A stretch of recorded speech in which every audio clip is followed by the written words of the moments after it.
Il y a 22 ans, le 19 février 2001, Charles Trenet, 87 ans, décédait des suites de 2 accidents cardiovasculaires.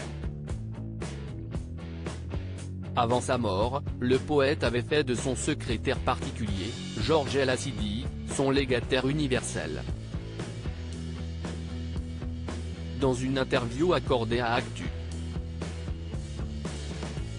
FR, paru en octobre 2022, ce dernier avait évoqué avec émotion la perte de son ami, grand frère et père. Ça a été terrible. Je suis devenu adulte quand il est parti.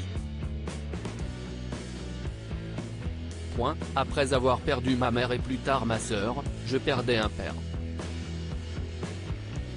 Je crois que lui aussi me considérait comme son fils. Je suis resté dans une forme de deuil, s'était-il ému. Pendant près de 20 ans, Georges El Assidi a secondé l'interprète de la mère. Ainsi, à son décès, cet ancien boulanger a hérité des biens du chanteur.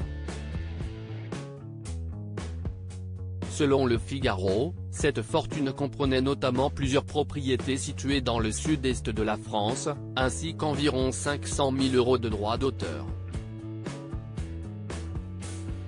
Seulement en 2006, le principal intéressé avait confié la gestion du patrimoine du fou chantant à une société danoise dirigée par le français Maurice Cardin et l'avocat danois Johan Schluté. Problème, Georges El Assidi a fait savoir qu'il n'avait rien touché en contrepartie et a accusé les 2 dirigeants de la société danoise d'escroquerie. En 2015, après une bataille judiciaire, les 2 dirigeants ont été relaxés par la justice. Supérieur à Johnny Hallyday, Jean-Michel Jarre, Steve Bing.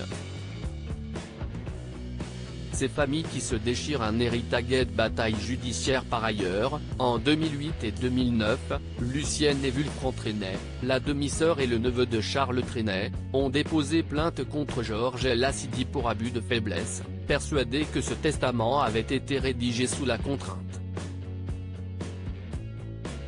2 ans plus tard, ils l'ont à signer au civil, réclamant la nullité du testament.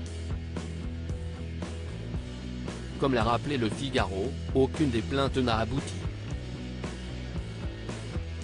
Après sa défaite devant le tribunal de grande instance, Lucienne Trenet a bien tenté de revenir à la charge en faisant appel. En vain.